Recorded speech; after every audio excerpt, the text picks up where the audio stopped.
Kita menunggu Pak Irfan dulu. Biru. Apa-apa Pak, lanjut aja, pasti datang kan? Kita masih buat Siap.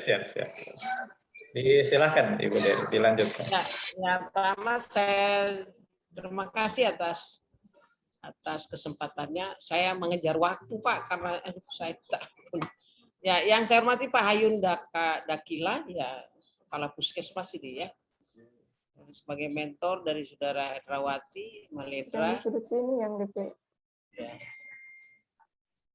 Saudara Hendrawati, Anda siap? Ya, siap Ibu, siap. Oh ya, makanya saya melihat kalian punya WA dengan pos, dipersiapkan segala sesuatunya supaya on time ya. Jadi kalau nanti yang lain-lain juga seperti itu, on time lah. Jadi kita tidak efisien waktu, tepat waktu. Anda siap ini? Sudah siap ya? Siap Ibu, siap. Oke. Jadi Anda diberikan waktu 10 menit untuk 15 sampai 10 menit ya. Lebih cepat lebih bagus. Kemudian sesuai dengan apa yang disampaikan, saya sampaikan ketika kita belajar agenda 4 dengan PPT yang berapa halaman saja. Dan saya persilakan kemudian Pak Hayun Dakia untuk memberikan masukan terhadap apa yang dipaparkan oleh Saudara Hendrawati. Kemudian selebihnya diserahkan kepada penguji. Saya persilakan Ibu Hendrawati. Iya Bu, terima kasih. Saya share screen dulu.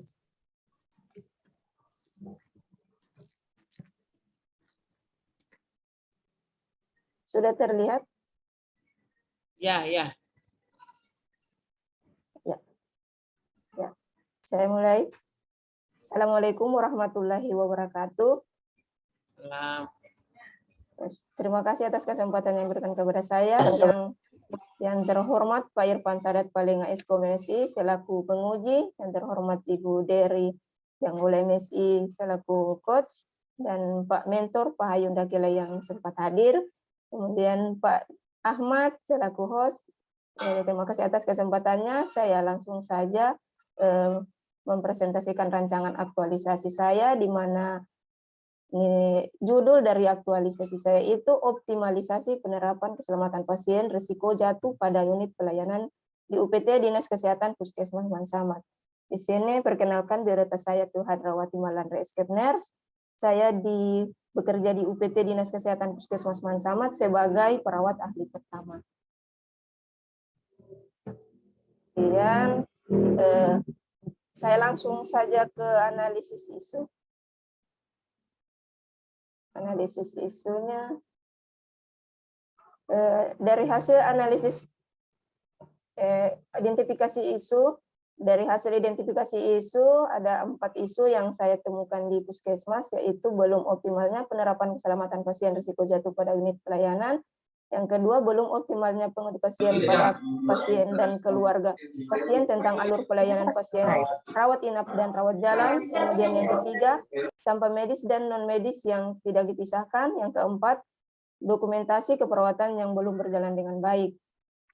Di mana analisis isu dari keempat isu tersebut, saya analisis menggunakan APKL, mendapatkan prioritas yang tertinggi, yaitu pada isu yang pertama, belum optimalnya penerapan keselamatan pasien risiko jatuh pada unit pelayanan di UPT Dinas Kesehatan Puskesmas Mansamat. Kemudian dari hasil analisis isu itu tersebut, saya membuat rancangan aktualisasi dengan gagasan pemecahan isu optimalisasi penerapan keselamatan pasien risiko jatuh pada unit pelayanan di UPT Dinas Kesehatan Puskesmas Mansamat. Adapun rencana kegiatan saya ada 5 kegiatan. Yang pertama, menyusun perencanaan sosialisasi tentang sasaran keselamatan pasien. Kemudian yang kedua itu melakukan sosialisasi kepada staf tentang sasaran keselamatan pasien. Kemudian yang ketiga, membuat kalung penanda risiko jatuh pada pasien. Yang keempat, melakukan pengkajian pasien risiko jatuh. Yang kelima, evaluasi pelaksanaan dari kegiatan aktualisasi.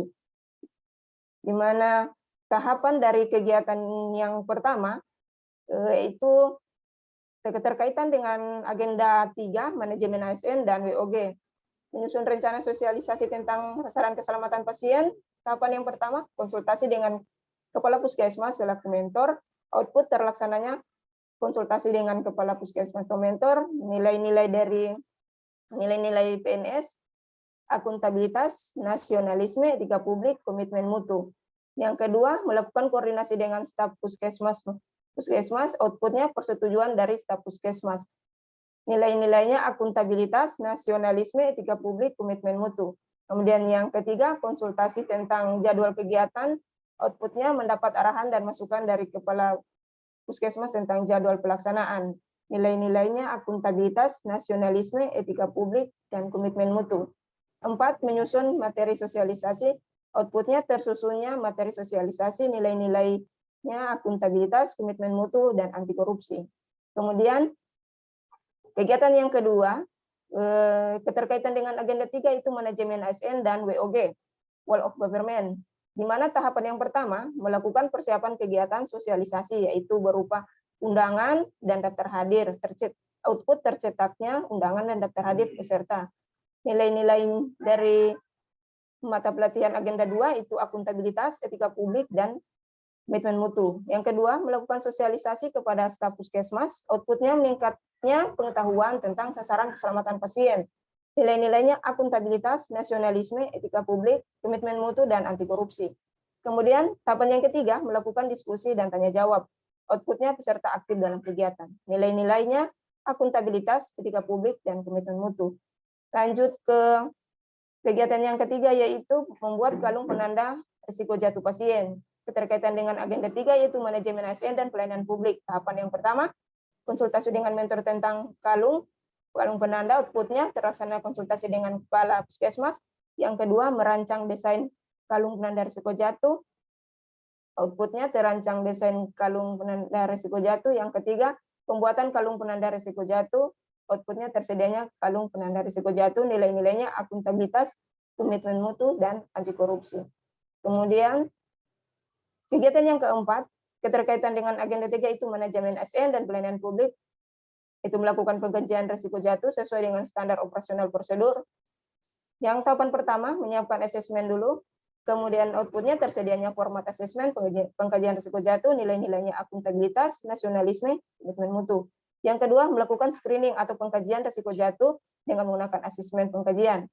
Outputnya mengetahui pasien masuk dalam kategori berisiko jatuh atau tidak. Nilai-nilainya akuntabilitas, nasionalisme, etika publik, komitmen mutu. Kemudian yang ketiga, memasangkan kalung penanda risiko jatuh pada pasien yang berisiko jatuh. Outputnya terpasangnya kalung penanda pada pasien dengan risiko jatuh. Nilai-nilainya akuntabilitas, nasionalisme, etika publik, dan komitmen mutu. Kemudian kegiatan yang terakhir, berhubungan dengan manajemen ASN dan Wall of Government, yaitu melakukan evaluasi pelaksanaan kegiatan aktualisasi. Yang pertama, membuat format evaluasi kegiatan, outputnya tersusunnya format evaluasi kegiatan, nilai-nilainya akuntabilitas, komitmen mutu, dan anti korupsi. Kemudian tahapan yang kedua, membuat evaluasi dari kegiatan, outputnya tersusunnya hasil evaluasi kegiatan, nilai-nilainya akuntabilitas, etika publik, dan anti korupsi. Yang ketiga, melaporkan hasil evaluasi akhir pada mentor. Outputnya disetujuinya evaluasi akhir oleh kepala puskesmas atau mentor. Nilai-nilainya akuntabilitas, etika publik, dan komitmen mutu. Ini rencana kegiatan aktualisasi saya. Yang kegiatan pertama itu pada minggu pertama, yang kedua pada minggu kedua, dan yang ketiga itu pada minggu ketiga, dan yang keempat itu pada minggu terakhir dari bulan November sampai minggu kedua di Desember. Kemudian evaluasinya itu pada minggu terakhir dari Desember, minggu kedua dari kegiatan aktualisasi itu pada bulan Desember. Sekian dan terima kasih, itu rencana aktualisasi saya. Saya kembalikan kepada Ibu Pembimbing. Terima kasih. Terima kasih Ibu Endrawati yang sudah memaparkan. Saya persilakan kepada Pak Mentor, tolong di Ya, tunggu dong.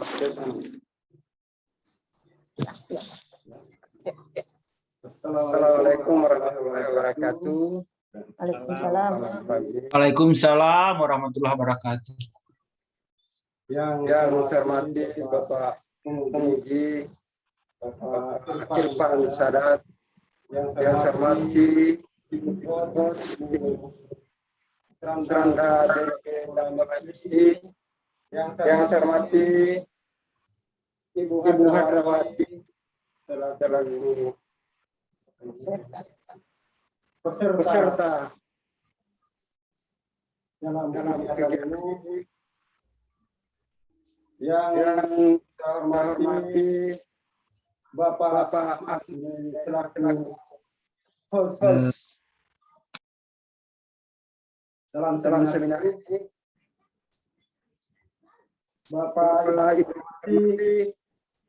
kami serta Ibu Hadrawati selaku peserta agar nanti dalam pelaksanaan keseharian di puskesmas setelah selesai pelaksanaan kegiatan ini agar bisa mengaktualisasikan apa yang menjadi rancangan aktualisasi ini di puskesmas kami, Puskesmas Samad. Kemudian diharapkan dengan mengangkat isu bisa berkontribusi pada Puskesmas Samad, terutama dalam peningkatan mutu pelayanan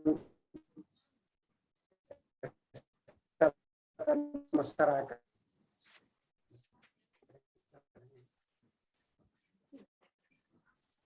Ucapan terima kasih agar bisa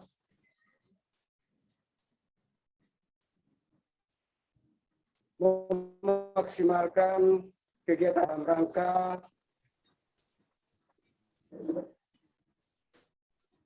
dalam rangka kita mengikuti ujian prajabatan ini. Kepada Bapak Ibu diucapkan terima kasih, dan apabila kami mohon dimaafkan. Itu yang perlu saya sampaikan. Dan kurang maaf.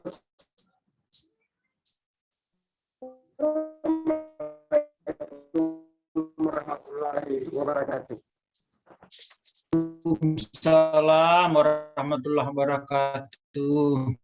Waalaikumsalam warahmatullahi wabarakatuh. Terima kasih Pak Hayun yang sudah memberikan masukan dan informasi lebih lanjut. Kemudian saya persilakan Pak Irfan. Baik, makasih Bunda Dery. Yang saya hormati Coach Bunda Dery, terus Pak Hayun selaku mentor, terus Ibu Hadrawati. Kalau nggak salah di sini ada Kasubdiklat saya lihat ya di dalamnya. Saya kira mau mantau dia masuk. Iya. Ya, Ibu Hadra, Ibu Hadra ya. Iya. Iya. Kita dari awal Bu Hadra. Ya, nilai ada kegiatan di dalamnya, terus saya langsung. Nah ini Bu Hadra ya, boleh mengcopy, tapi sebelum ini dicek-cek dulu gitu. Ya, ini contohnya. Nih, ini kan coba lihat. Bu Hadra lihat ya? Iya, lihat. Ibu Hadrawati. Bu Hadra. Iya. Oh iya, itu yang itu kan. Iya, itu kan ya. Bukan itu ya.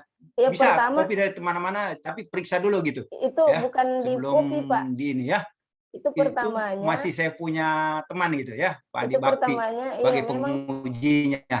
Jadi ini mungkin memang mungkin file diambil, tapi nanti harus diperiksa ya sebelum di ini. Saya kira Maaf, ini Pak, penting karena itu nanti orang baca lain ini lain itunya ya. Saya kira nggak apa-apa kalau Pak, copy dari teman nggak apa-apa, tapi harus diperiksa ya. Itu pertama Pak harus teliti. Yang pengujinya ini penting buat Ibu Hadra. Terus selanjutnya ini juga ya, tabel kayak begini ya, coba dibuat bagus ya.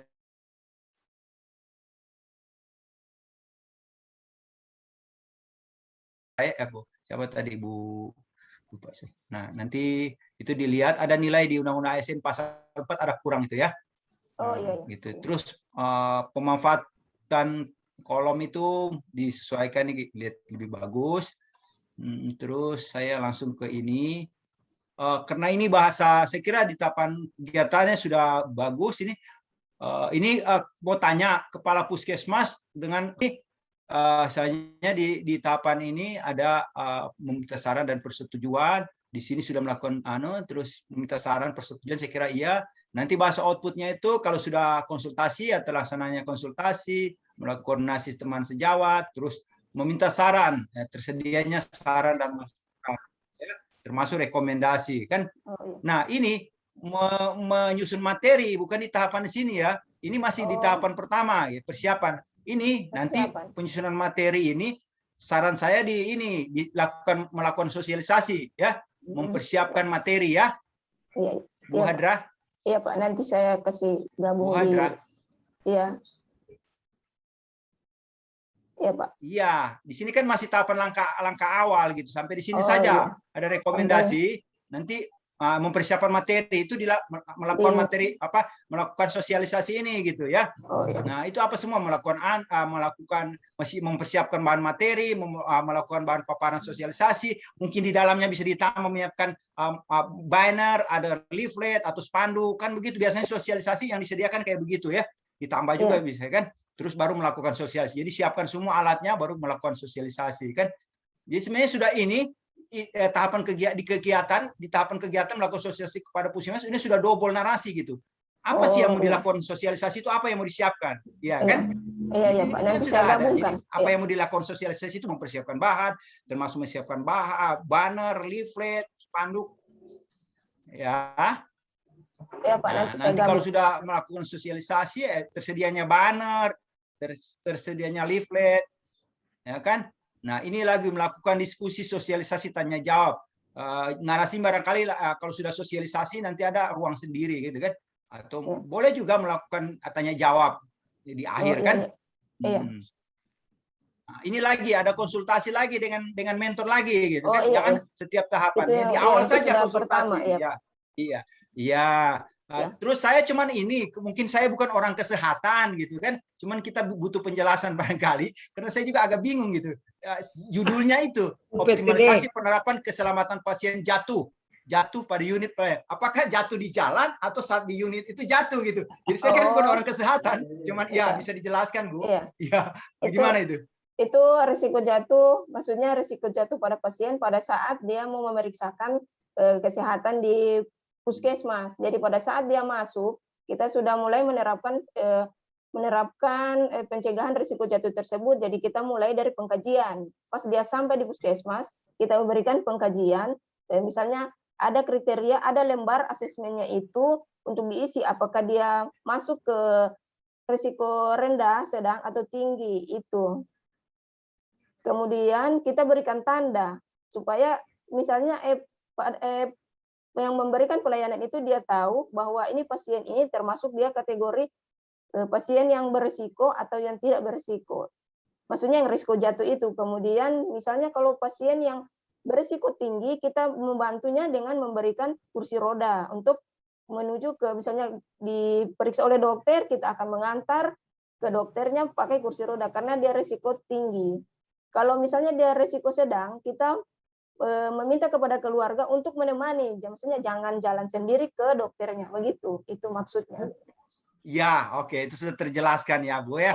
Jadi pas Pak Irfan, kita sepakat dulu saya ini nomenklatur memang begini kan UPT Dinas Kesehatan Puskesmas itu.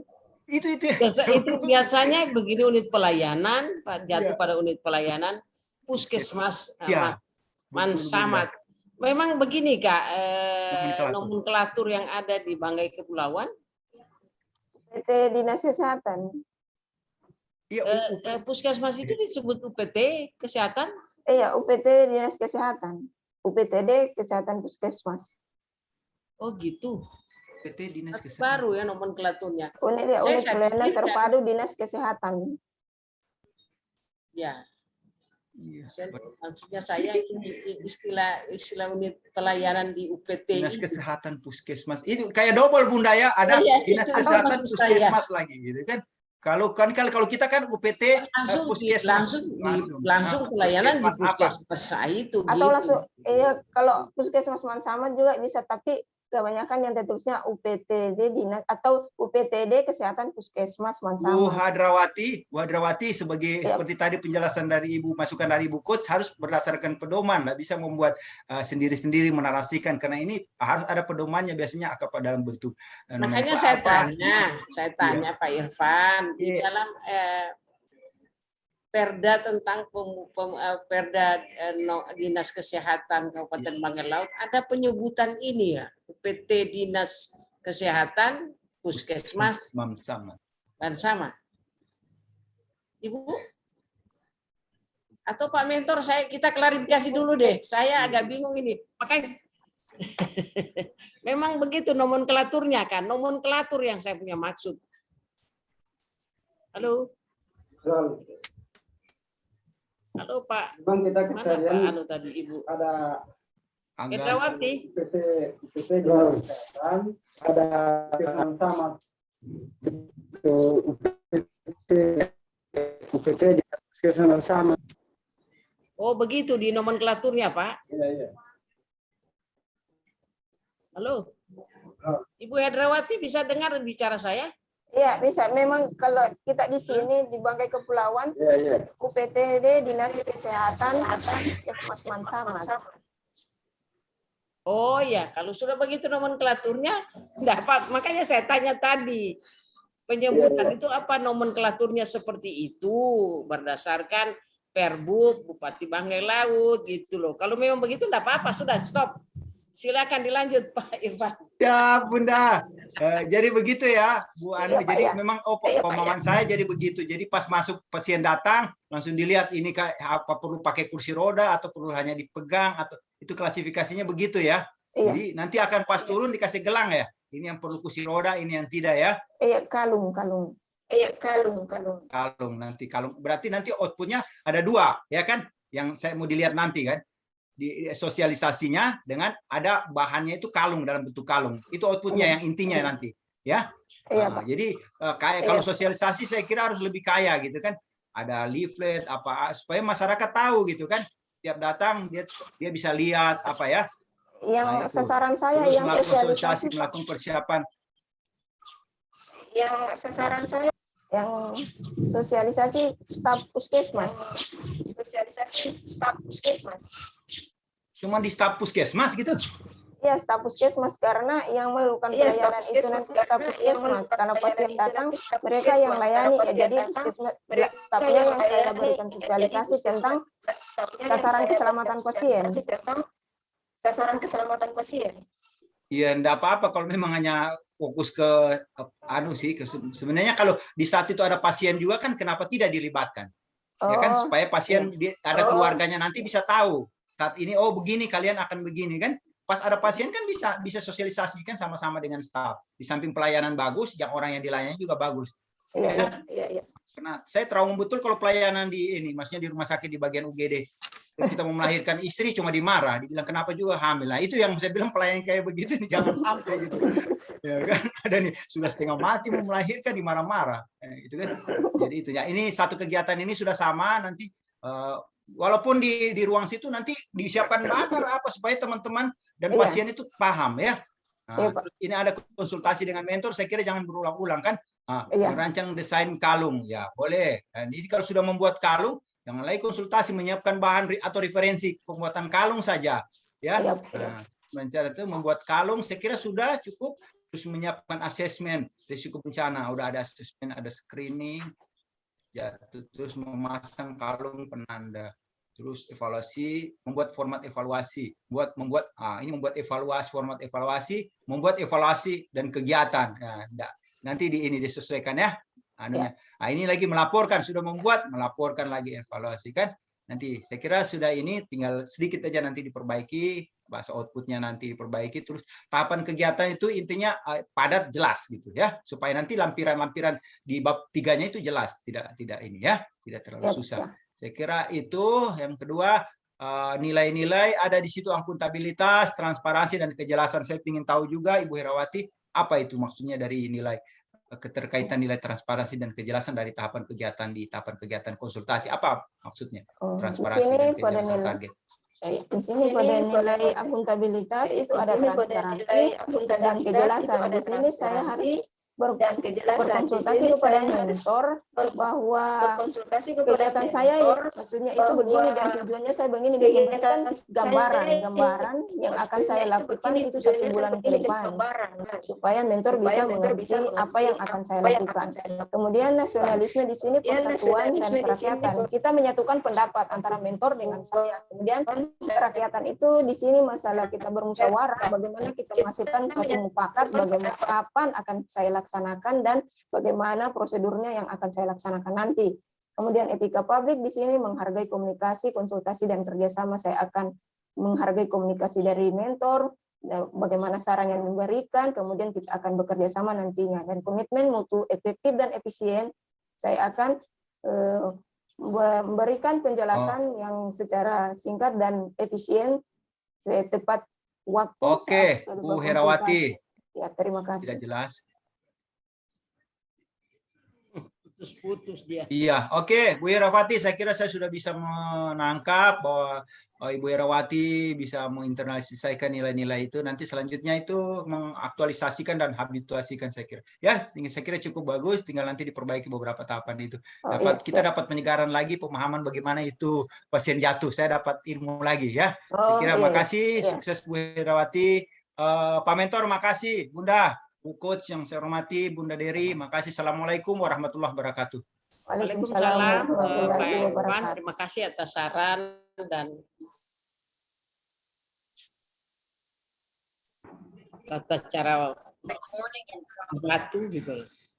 Jadi lebih hati-hati. Saya kira terima kasih Pak Mentor yang sudah Pak Hayun minta maaf kita mau klarifikasi tadi soal nomenklatur dan lain-lain. Dan terima kasih juga Pak Ibu Herawati dengan ucapan syukur alhamdulillah pemaparan Anda sudah selesai. Silakan Pak Hayun. Terima kasih. Bu Herawati ya, sukses ya. Iya. Terima kasih Bu Dery sudah memandu proses ujian muhadra.